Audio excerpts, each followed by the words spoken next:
Salutare tuturor, panică în piețele financiare de pe întreaga planetă în această dimineață, deoarece Donald Trump a decis să pună tarife de 25% pentru Mexic, 25% pentru Canada și 10% pentru China, asta fiind vineri seară. Între timp, aceste tarife deja au intrat în vigoare de pe data de 1, adică sâmbătă, iar în acest video, simplist pe înțelesul tuturor, vom încerca să explicăm ce sunt aceste tarife, care este impactul lor asupra economiei globale, asupra sferei de geopolitică, dar mai ales asupra piețelor financiare, deoarece noi aici pe acest canal de YouTube ne concentrăm foarte puternic pe partea de piețe financiare și poziționări. Desigur, îmbinăm aceste lucruri de fiecare dată, fie că vorbim de geopolitică, fie că vorbim de economie, le îmbinăm plăcut cu partea de piețe financiare pentru a avea o imagine mai clară a ce se întâmplă aici și pentru a avea un edge, adică un plus spre deosebire de alți investitori din aceste piețe și să vedem lucrurile mai în ansamblu.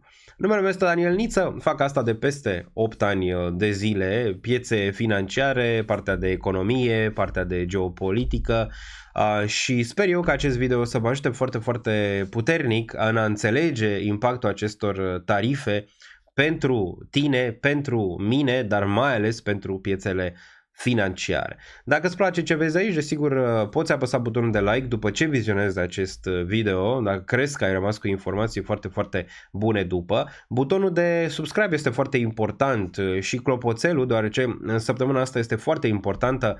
Vineri avem date foarte importante din piața muncii din Statele Unite care ar putea marca un subsol pe toate piețele sau măcar piețele bursiere, dacă nu și cele de criptomonede. Asta este și ziua mea de naștere, împlinesc 33 de ani de viață, iar pare că piața mi-a dat oportunitatea de a cumpăra mai jos, nu? Putem să o numim oportunitate, adică a dat o corecție, mai ales în sfera de cripto, printre cele mai mari corecții din ultimii 5 ani de zile, dacă ne raportăm la zona de altcoinuri, deoarece Bitcoin stă foarte bine în momentul de față, undeva oscilează între 92 și 96 de mii de dolari, spre deosebire de Ethereum, a doua criptomonedă ca capitalizare care s-a dus spre zona de 2000 de dolari, o cădere impresionantă din zona de 3400 doar acum câteva zile. Desigur, aceste corecții din punctul meu de vedere aduc și oportunități. Dar corecțiile nu se opresc doar la sfera de cripto, vin și în sfera bursieră, indicele S&P 500 înainte să deschidă e undeva la minus 1,6%, Nasdaq-ul similar 1,6-1,8, era un pic mai devreme pe corecție, DAX-ul german, bursa americană germană și în corecție peste 2%, desigur toți speriați de aceste tarife că ar putea urma și una europeană, nu? Deoarece Trump a zis că va pune aceste tarife și pentru Uniunea Europeană. Bun, după ce ați apăsat like-ul și ați dat subscribe-ul, hai să intrăm în subiect să vedem ce sunt aceste tarife, ca toată lumea să înțeleagă ce sunt ele și dacă cumva ajută SUA, ajută Mexic, ajută Canada sau nu. Bun, pentru a înțelege tarifele trebuie să ne uităm unde este poziționată geografic Statele Unite în momentul de față. Este poziționată lângă Mexic și lângă Canada, dar destul de departe de China. Deci a ales în momentul de față să pună la vecini aceste tarife. Aceste tarife sunt, simplist vorbind, taxe pe zona de importuri. Ca să o luăm simplist, Statele Unite face trade cu Mexic, face trade, adică comerț cu Canada, iar produsele lor pot fi mai ieftine decât ce se produce în Statele Unite, iar cei care vor să vândă, companiile care vor să vândă din Statele Unite, mai repede importă acele lucruri, nu? De la Mexic, de la Canada, decât să le facă în Statele Unite. Donald Trump prin aceste tarife încearcă să sporească economia internă și să nu mai depindă atât de mult de alte țări cât a depins până acum. Ca să vă faceți o idee, undeva la 800 de miliarde este comerțul între Statele Unite și Mexic, Mexic fiind primul partener, deci este primul partener pe partea de comerț al Statelor Unite, undeva la 800 de miliarde, pe locul 2 vine Canada, nu departe, undeva la 770 de miliarde în partea de comerț între cele două, iar de-abia pe locul 3 vine China, care undeva la 570 de miliarde comerț între cele două.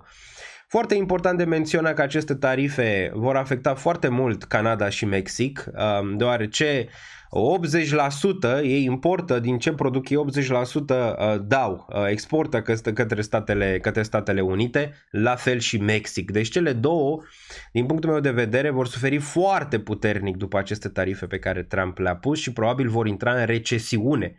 Pesosul a căzut foarte mult, undeva peste 2%, la fel și moneda canadiană, dolarul canadian, care a scăzut la zone nemai văzute din 2003, deci destul de mult.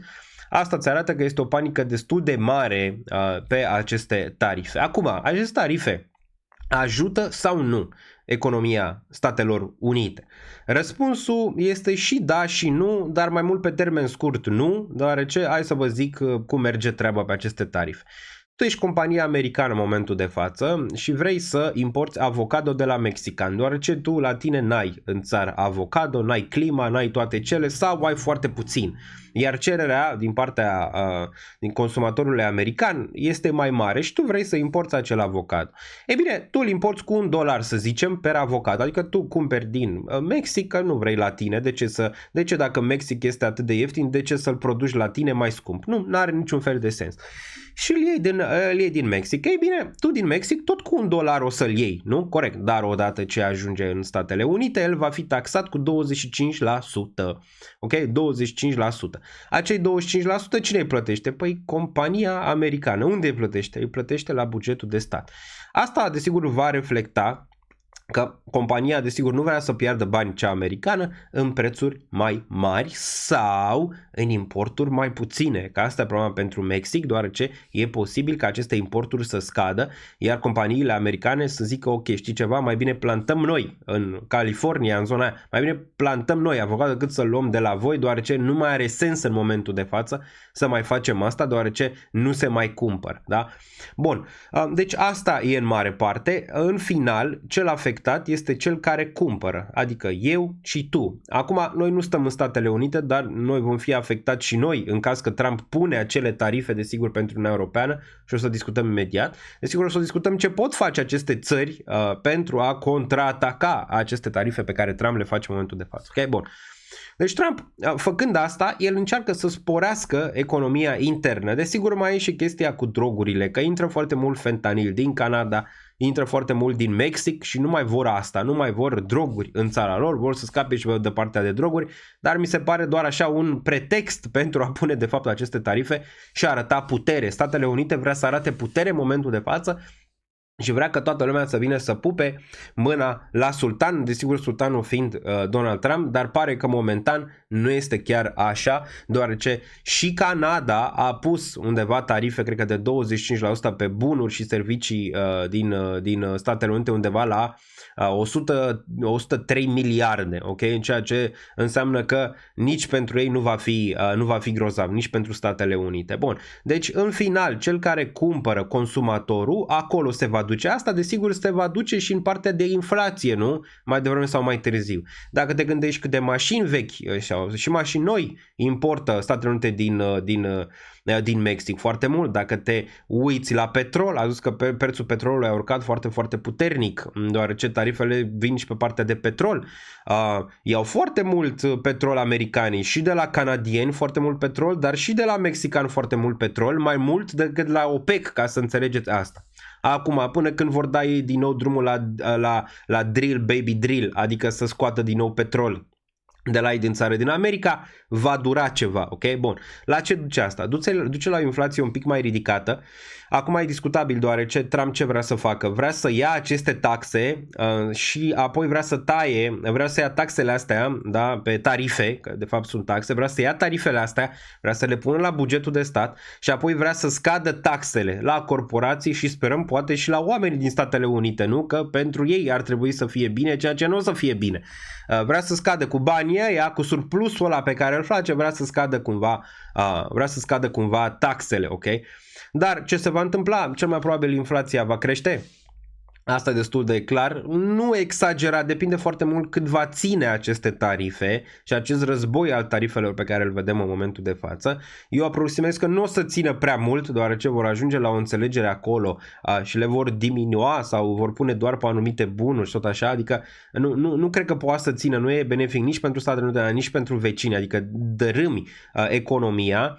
Se presupune că dacă aceste tarife vor fi ținute undeva la 6 luni, Canada intră în recesiune și intră în recesiune și Mexic și atunci vedem ce se întâmplă și cu Statele Unite, poate și ei la un moment dat vor urma aceeași cale, nu?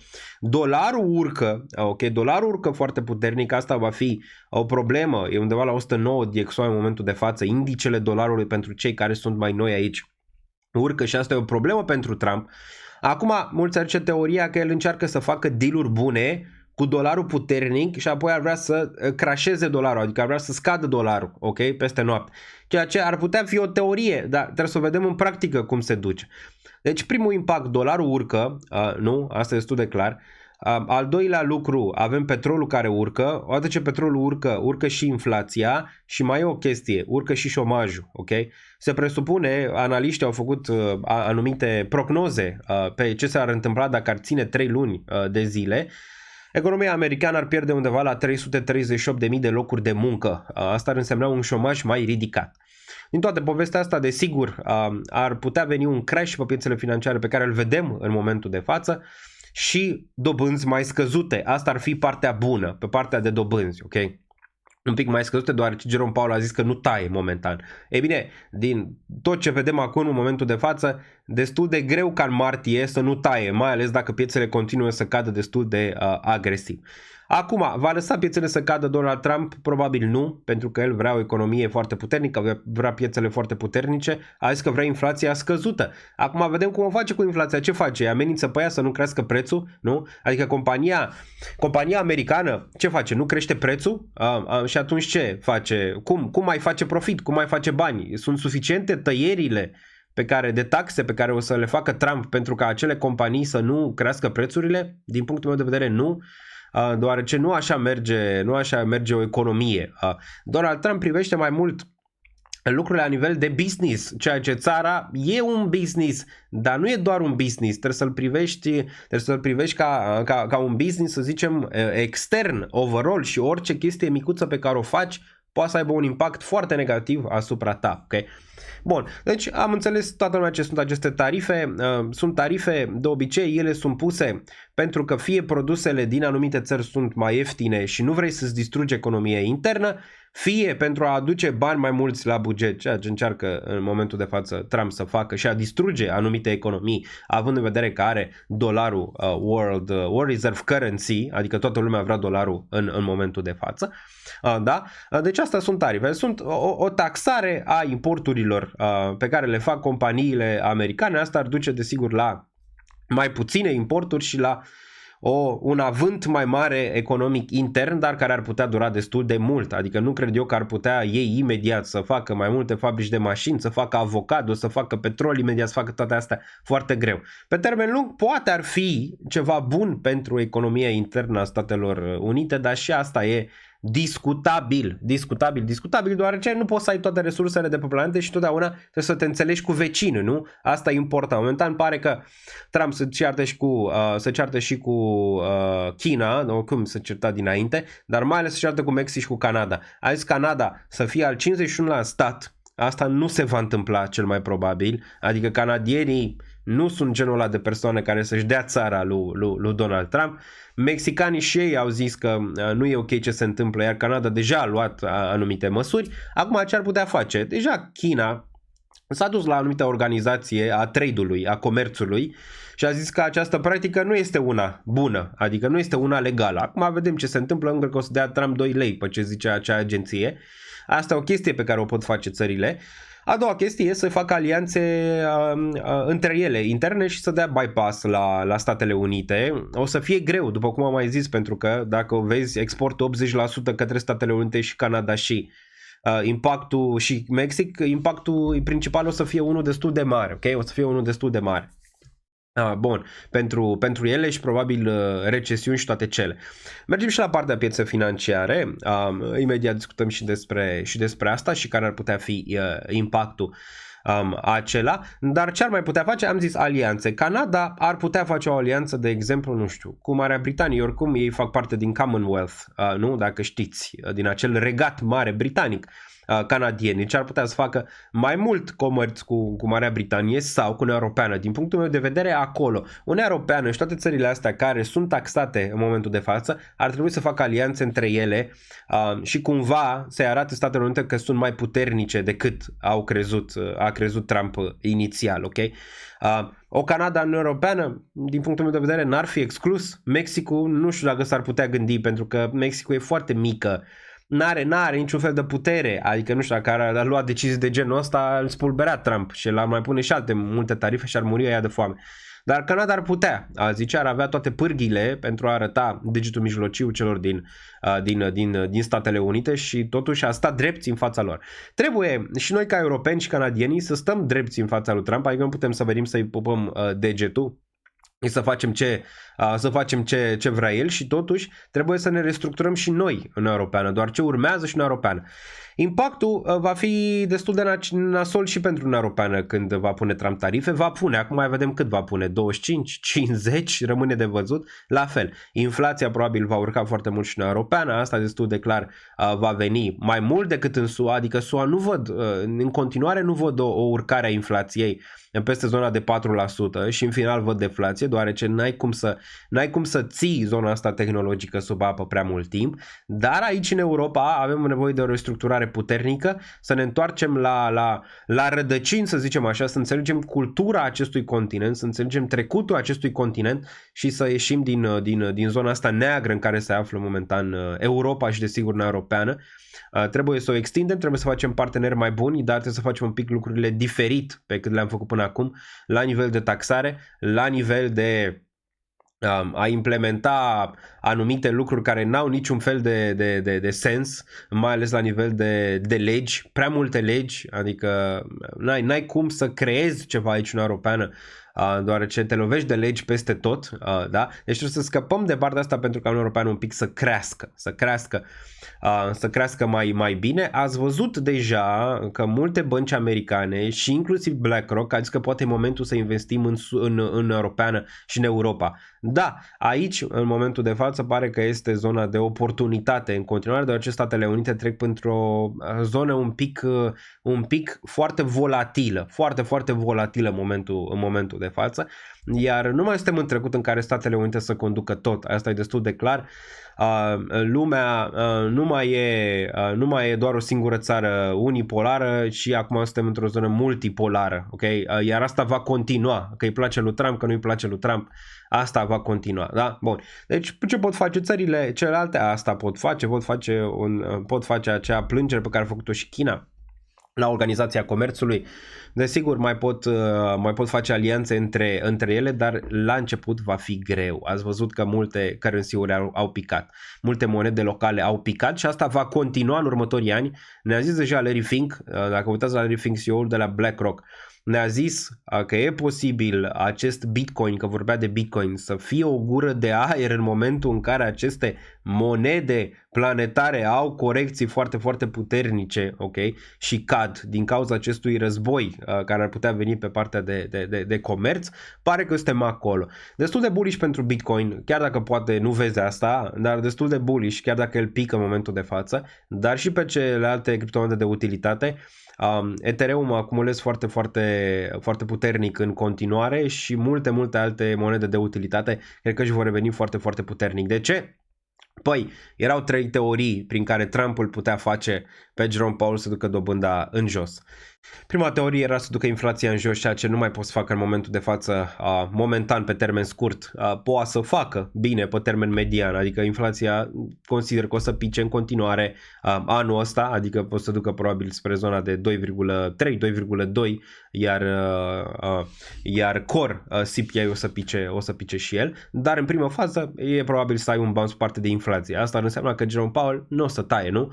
Acum, partea de șomaj era a doua chestie, să crești șomajul, pare că vine puternic din spate, prin DOGE, departamentul al lui Elon Musk de eficiență guvernamentală, probabil acolo deja se taie locuri de muncă din partea guvernamentală și asta va duce la un șomaj mai ridicat, dar partea cea mai importantă este asta cu aceste tarife care vor duce inevitabil la un șomaj mai mare. Și era a treia, crash. Pare că e posibil să avem șomaj în urcare și crash în același timp și inflație în urcare. Ceea ce ar face jobul lui Jerome Powell foarte, foarte complicat în următoarele luni, deoarece va fi pus în zona în care, ok, inflația e la, nu știu, 3 și un pic la sută, 3,5, dar șomajul la 4,5, iar piața muncii este în colaps. Ce facem? Tăiem sau nu tăiem? Din punctul meu de vedere, o să tai, ok? O să tai. Deci o să-l forțez să tai în următoarea perioadă și asta nu poate să fie decât bine pentru piețele financiare. Se va da drumul din nou la quantitative easing mai devreme sau mai târziu și din nou va fi o infuzie foarte, foarte mare pentru piețele bursiere, dar și pentru cele de cripto. Nu sunt bearish, cred că este o oportunitate în momentul de față, mai ales pentru cei care poate văd acest video pentru prima dată și n-au intrat poate în cripto, nu știu, din 2021. Deoarece din 2021 top până în 2025 altcoin-urile n-au performat foarte, foarte mult. Performanța venind de la Bitcoin și cât de cât de la ETH, dar nici ETH n-a performat excelent. Bun. Deci asta. La celelalte piețe mă uit foarte atent și la alte instrumente financiare. O să fac un video separat pe partea de acțiuni. Văd că vă plac aceste videouri mai scurte. Dacă vă plac, lăsați în comentarii, le mai facem. Vreau să zic much love comunității. Rămânem aici până la final. Oportunitate, nimeni și nimic nu o să mă poată să mă facă să plec din aceste piețe financiare, mai ales din zona de cripto, unde cred că este în momentul de față cea mai bună zonă, să zicem așa, în care ai putea acumula în momentul de față. Okay? Cea mai mare oportunitate ca și risc, recompensă, desigur. Riscul e foarte important și nimeni nu vi-l explică în piețele financiare. Când investești în instrumente precum criptomonedele, poți să ai, desigur, valori foarte mari în portofoliu, dar poți să ai și o volatilitate foarte mare în zona de jos, spre deosebire de acțiuni care sunt un pic mai stabile, unele dintre ele, sau ETF-uri sau alte instrumente financiare. Bun. Daniel Niță, ne auzim următorul. Dacă v-a plăcut, loviți butonul de like, vedem câte like-uri putem scoate. Vă aștept pe un nou live miercuri și desigur mai facem unul și vineri. Loviți clopoțelul, toate cele bune și ne auzim. Dar voi ce părere aveți despre aceste tarife? Credeți că sunt atât de rele precum le vede piața în momentul de față? Din punctul meu de vedere, nu. Din punctul meu de vedere, se va regla piața destul de bine în perioada viitoare. Acele dobânzi vor pica. Quantitative tightening, acei bani scoși din piețe și din economie se va opri și atunci lucrurile vor arăta foarte, foarte bine. Pare un flash, pare așa o ștergere, să zicem, a lichidității în primă fază, din senzația că vine o mare criză financiară înainte ca lucrurile să-și revină foarte, foarte rapid. Dar și părerea voastră este foarte importantă, nu am adevărul absolut, pot să greșesc, asta este clar, dar spuneți-mi opinia voastră despre tarife, despre Donald Trump, despre cum vedeți piețele în perioada viitoare și dacă ați mai vrea să vedeți videouri de genul ăsta. Daniel Niță, stay safe, much love.